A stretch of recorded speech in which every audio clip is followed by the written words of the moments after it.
welcome back. Bruce McConnell here with Locomotive Systems Training. Hope everything's going good for you this week. Again, we're now in basic air brakes.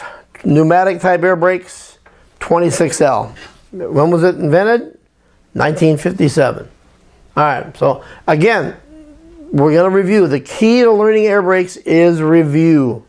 If you get tired of it, take a break, come back to it. This is the only way you're going to learn where it really sinks in. Okay? And by the way, if you try really, really hard, slow down. You're working too fast. The key to the success of this understanding is a slow absorption. Remember that 2 all beef patties? Same thing here. All right, again, review. It's vital in this air brake class. What component is this? The answer is 26C automatic brake valve. What's its function? We're going to talk about that again. The valve, remember, it's an initiating valve, and it initiates brake and release application of both the locomotive brakes and the train brakes by controlling an equalizing reservoir pressure. I do want to mention one thing about that just real quick. Equalizing reservoir circuit on a 26L locomotive air brake system is about 26 feet long. Okay, that's not very much. Controlled by that handle. Go back if you would to that picture. By moving this handle, even though we talk about brake pipe as being the king, brake pipe is really being monitored by equalizing reservoir. What? That's right.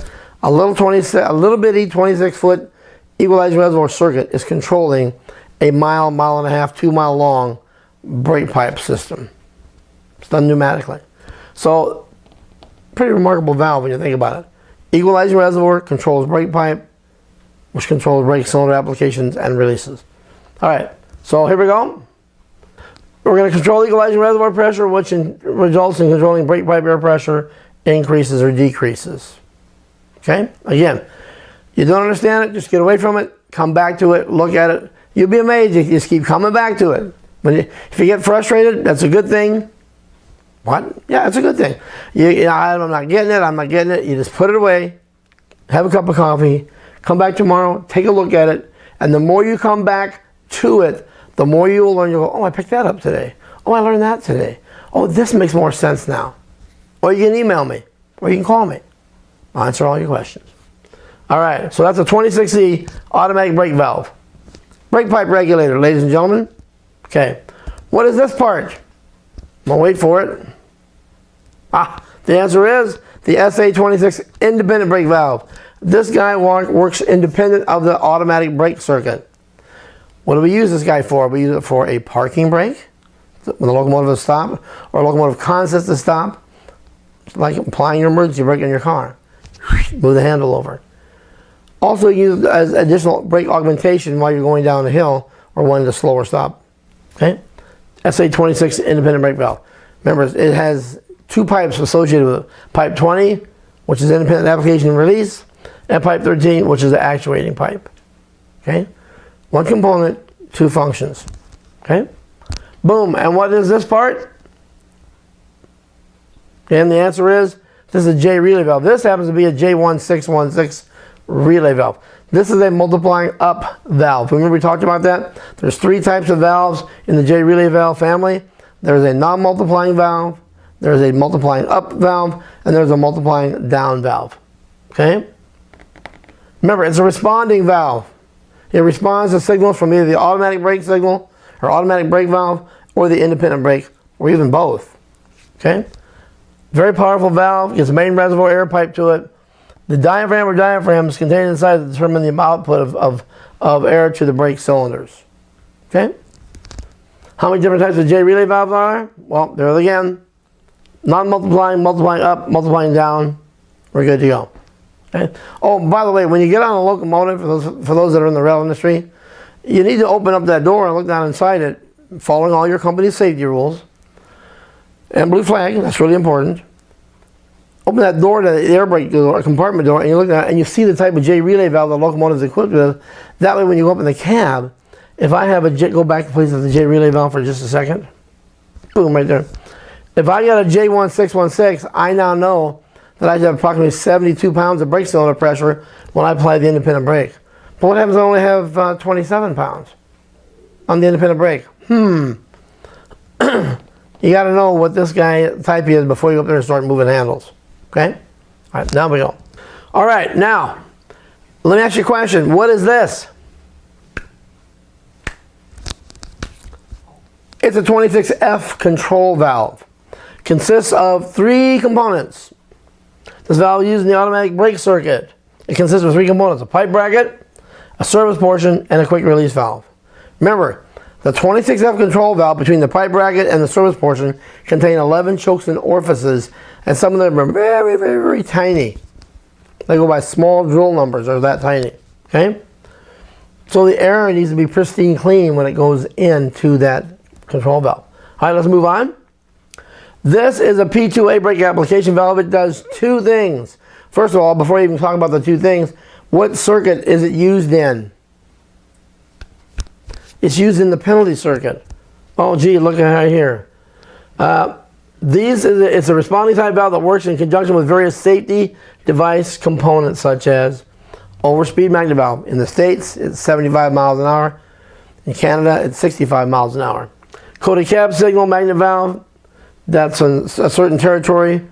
It's designed to prevent trains from running into each other for proper spacing. Okay, it will actually take the control of that locomotive if the engineer doesn't stay in his proper area. Cruiler, there, maybe talk about mashing on that yellow handle. Okay, the engineer has to do that. If he doesn't, he will get a penalty brake application. Automatic train control, again, some railroads in the country have that system. Other vigilant systems, again, the latest and greatest is coming out, and it's going to be a huge undertaking, and that is PTC, or what's known as positive train control. This thing is just amazing, the amount of components in it, and also what it has the ability to do. Everything from GPS tracking, and I don't even know all of it. It's just nuts. But that will also be in there too. Positive train control. When activated, the P2A will also provide a penalty brake application and will also activate the power cutoff switch. Now, some of my colleagues didn't know what PCS meant, and now they do, because, and that's what happens in the rail industry and out there in the general public is, what is this stuff? What does it actually do? Well, I'm going to tell you straightforward. P2A activate the PC switch, which we'll talk about here a little bit. When the PC switch is activated, 2 events occur. We drop the load, or generator or alternator excitation, which means we're not going to send electrical power down to the traction motors that turns the wheel. So that's going to stop. Also, we're going to return the engine speeds to idle, because we don't want that engineer doing nothing but stopping. What's wrong with this scenario? Was there something going on with the crew? Was there something going on with the locomotive? Did the operator do something wrong? Oh, by the way, all these things that you do on this locomotive, you ever heard of a black box in an airplane? When these planes unfortunately go down, they will retrieve, one of their biggest goals is to retrieve the black box, or what they call a flight data recorder. And then that will tell them all just packed with information from voice recognition inside the cockpit to airspeed to temperature, you name it. And it will actually tell you a story. Well, on locomotives, they have a thing called an event recorder. Every time you move that independent brake valve handle, it's being recorded in the event recorder. Every time you move the automatic brake valve handle, it's being recorded in the event recorder. Throttles, horn, bell. Some of the earlier ones were not very sophisticated, had 2 or 3 functions. The latest and greatest ones have a myriad of capability to monitor what's going on in that locomotive. So if you think for 1 minute that you're doing all this stuff and it's not being recorded somewhere, guess what? The event recorder is catching all of it. Move on. A1 charging cutoff pilot valve, one of my favorite valves, little bitty valve with a great big name, does a whole lot of functions. It's used in the emergency circuit. Well, what's what causes an emergency? Wait a minute. How many different types of emergencies are there? I usually get the answer of 1, 3, 5, 7, 25. I don't know. I don't remember. I don't know is a great answer in my class. The answer is 7. Now, 7. So, the A1 charging cutoff pilot valve is used in the emergency circuit, and what it does is it monitors brake pipe at an emergency rate. So if I'm the engineer and I'm moving that throttle handle back and forth, right, or the brake handle, and brake pipe is either increasing or decreasing at a service or even a penalty rate, this valve does not care. This valve says, do whatever you want, I don't mind. However, if you, Mr. Engineer, either you cause it voluntarily or something happens in the train involuntarily, then I'm going to throw this thing, when my brake pipe goes to 0 at emergency rate, I'm going to look for that, and when that does, when I see that rate, I'm going to activate, and then there's 3 things that are going to occur. And that is number 1, brake pipe charging cutoff occurs, which means that white needle is going to go down to 0. Boom. And we're going to talk about gauges a little later. Boom, goes to 0. And the key point brake pipe must remain at 0. Number 2, the power cutoff switch. Remember the P2A had to activate the PC switch? Same thing. It is the same PC switch. It's just powered from 2 different locations down to it. And when it happens, we're going to drop the load. We're going to turn the engine to idle. And number 3, we get 1 minute of emergency sanding will occur. This is pneumatically timed. And what happens is we want that sand on the rail to get the greatest adhesion so we can stop that train as quickly as we can. And here's the key, without locking up the wheels. You never want to lock up the wheels. Okay? Go ahead. Number 8 vent valve. Number 8 vent valve was part of that emergency circuit. This works in conjunction with the A1 charging cutoff pilot valve. This guy does the same thing. What he does, go back to that picture for a second if you would. Okay, thank you. There's a diaphragm right in here, okay? And what happened, there's quick action air. I know you don't know what that is, but there's quick action air in here, there's brake pipe air up here. When the engineer makes a reduction, this valve breathes. When brake pipe reduces, he gets rid of brake pipe. When brake pipe increases, he charges this up. 90 pounds, 90 pounds. Again, every time you make an application or take it away, this diaphragm goes up and down. It's breathing, like what we do, okay? Now, what happens is, if in this pipe, at the end of this pipe, brake pipe goes to 0, boom, this guy lights off. They also, I think in the revenue industry call it dynamite the train, or it's dynamiting, okay? Which means the entire train is getting rid of all brake pipe from the lead locomotive to that last car. But remember what I told you, wherever this one lights off first determines which direction that train that now is going into emergency flows. Whether it be the front, the middle, or the rear. Okay, let's go on. But remember, the key point here is, well, about that A1 charging cutoff pilot valve is looking for the speed at which brake pipe is venting. If it sees a loss equal to or greater than 900 feet per second, this guy's going to light off, and he's going to send the signal to the next locomotive or car or whatever, that I'm getting rid of brake pipe, you get rid of it, and just remember, like dominoes, just right down the line. Okay? Let's go to the next one. Double check valve. There's the air brake system, usually have a lot of them in there. I can think of 1, 2, 3, from the P2A and the A1 down to a couple of double check valves, down to the PC switch. They're used in a lot of different applications, but the key here is when you're doing maintenance on them, you can do it the way you want, follow your company procedures, but I found that there's less trouble involved if I take that one out, clean it up, or if I'm going to replace it, do that one only. It's good. Then I go to the next one, then the next one. Instead of taking them all out and going, and then taking the new ones and put them in. What if that one of these had an orifice in it and you didn't catch that? You just changed the workings of the air brake on that locomotive. Okay? Again, your choice. We'll find out what the function is. This valve permits directional control of a device from 2 different air sources without interaction between the air sources, whichever pressure is greater. Any guesses? What is this? Is this a 2060 automatic brake valve? No. SA-2060 independent brake valve? No. No. This, ladies and gentlemen, is the A1 charging cutoff pilot valve. This valve is used in the emergency circuit. Well, what's an emergency? Well, break into, boom, that would definitely be an emergency. A burst train line hose, boom, that would definitely be an emergency. What if the locomotive engineer took that automatic brake valve and went from release all the way over to the emergency position? Boom, that would do it. What if it was a distributed power locomotive? They have the ability to do that. What if it was an RCL locomotive? They would have the ability to put that in emergency. What about FOT, EOT, front of train, end of train? How many things is that? I didn't even count them. Anyway, so the point I'm trying to get at is this guy right here will respond to any type of emergency, and the way he responds to it is looking for a loss of brake pipe at an emergency rate, which is equal to or greater than 900 feet per second. See what I'm getting at here? P2A is using penalty. I'm never going to get the 900 feet per second with brake pipe loss. and also the A1 charging cutoff pilot valve. He doesn't care. You want to make a brake pipe reduction, you want to make a penalty reduction, he doesn't care. All this guy cares about is that when I see an emergency situation happen, boom, he lights off and he does those three things. And that's where they are right here. Oh, go back, please. Hold it. We're having a technical difficulty. Hang on. There they are. Brake pipe charging cutoff occurs. You got to pay attention when you're in the cab of that locomotive doing air brake testing. Boom.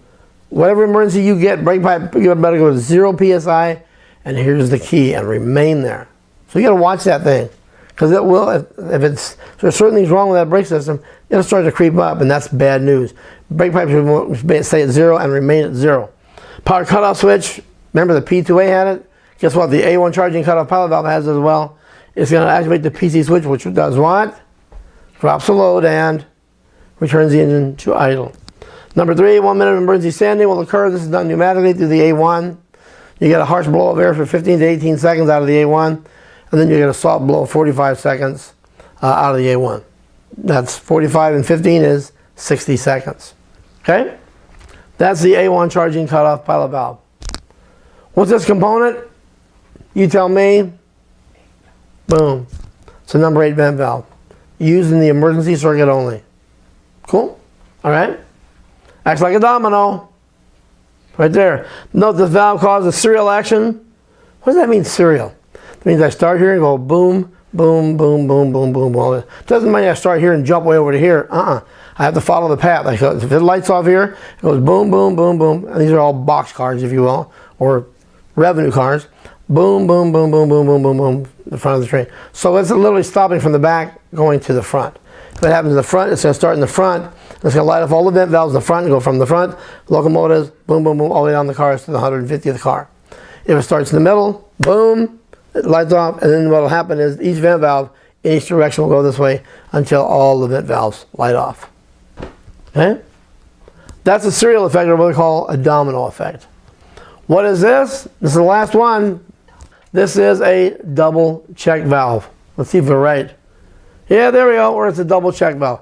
Remember, this guy operates with an air signal from 2 different sources without interaction, and whichever pressure is greater wins the battle. You got to remember, in the world of air brakes, might makes right. Okay? If I have a pressure over here of 45 and a double check valve, and I got 75 over here, guess who's going to win? This guy over here at 75 is going to push that piston closed, block off that, and float wherever it needs to go. Okay? Double check valve. Okay? All right. Let's talk about a couple of new parts. Now we're going to slow this down a little bit. This is called the branch pipe filter. Now, a couple things about that. People want to say, well, gee, I get confused, Bruce, with all these colors and all these names. Okay, real simple. I want you to write down on a piece of paper if you got it. BP equals BP, and write in a vertical manner where it says BP equals BP. So I got a BP here. I have an equal sign here. Then I have another BP there. That's right. And here's what I want you to write in. Brake pipe, and then below that, branch pipe. So you now know that in this pipe and in this filter, I have brake pipe air. And by the way, that is orange air if you're looking at a diagrammatic. So I have orange air flowing through. And see the little directional arrow? Air is coming through here, coming through the brake pipe system, through this, which we'll talk about in a minute, and going through this filter. Well, why do we need a filter there? I remember this 26F control valve that had 11 chokes and orifices? This guy gives this guy additional filtration. But the problem is sometimes when I would take these off, I take these 4 bolts off. The filter, either A, B, no filter in it, which is really bad news, or the filter that's in there is crushed because it wasn't installed correctly. You got to make sure that when you put that little cover on, you want to make sure that that filter is in line properly, pushed in, held in place, while all the bolts are snugged and then tightened down. I've been asked about the use of air impacts. I don't recommend it because you can do a lot of damage with those. But, you know, it's up to whatever your local shop policy is. All right. So this here is a 26F control valve. Let's go on. Now, we filter the air before it goes up to the control valve. All right, this is called a branch pipe cutout cock. Okay, so we put that filter in correctly and service it every year. It's required by federal law. We change this filter out. Now you know, you understand the importance of, number one, having the right filter, number two, make sure it's installed properly, and number three, it's tightened properly. The air, if the air gets around that filter, you're going to plug up chokes up there in that control valve or pipe bracket, and your automatic brakes are not going to work right, and you're going to go, I wonder why. Well, now you know. Anyway, this is what they call the branch pipe cutout cock. It's a valve that isn't used very often, and I'll explain why. A lot of railroads, what they'll do is when they're going to do maintenance on the locomotive, they'll go down to the number 2 main reservoir, and there's a vented angle cock there, and they'll open that up and they'll drain all the air out, which is a good thing. Whatever you want to do. But what if I was on the main line and I didn't want to drain all my air brake or my brake pipe, even on that unit that I just cut out? Well, you can take this valve and you can move it from this position, and you can tell right here by the little line. I don't know if you can see it very well. The little line right there. You grab hold of that and you pull that up. That's all it is, the ball valve. And then once you do that, that valve will now block off the flow of air. I'll have whatever pressure's in brake pipe, wherever the handle position, 60, 70, 80, 90 pounds or 0 or whatever, right? It'll be bottled right here, stopped. When you take off the 26F service portion or the 26F quick release valve, there's air trapped in there. So be aware of it, that when you loosen these nuts up here, and especially on this big boy right there, that monster right there, you're going to get air that's trapped or bottled in there that was going to flow out, and it's really rather loud. So make sure you have, I always have air protection in. But anyway, so that's what's going to happen. Let's go back to the control valve, if you would please. There we go. Thank you. So when you loosen these nuts off, you're going to get a large volume of, not so much volume. Well, you're going to get volume, but there's nowhere else for that air to go except through the gasket and the opening that you create when you loosen these up. So just be aware of it. Be prepared that when you loosen that up, you're going to get air out of that service portion, because you're draining 3 tanks: the auxiliary reservoir tank, the control reservoir tank, and the selector volume tank. There's no natural outlet for that air to go. Okay, so just be aware of that. And last but not least, the branch pipe cutout cock. If you're on the main line, you close this valve up. That allows you to just work on that one control valve and that one locomotive. Take it off, take a good one, put it on there, put it back on. And once this valve is in this position, you go ahead to change that service portion of that quick release valve. Once you have that change, you take that valve that's located here and you put it back into the natural flow position or the on position, and testing, and away you go. Right? So those are the 2 valves that we talked about, in addition to that we talked about today. So let's move on. Whoop! Guess what? We're at the end of another show or video. Please visit our website, www.LST. That is not a 1. Even though it looks like a 1, it's not a 1. It's lst-ca.com. Once again, www.lst-ca.com. Hope you're enjoying this video as much as we are. Keep coming back. Tell your friends. And I'm working on something that I'm probably going to let you know in probably the next one, next session or the one after that. Maybe some good news coming out for it. Anyway, thank you very much. Have a safe day, and we'll see you next time. Bye now.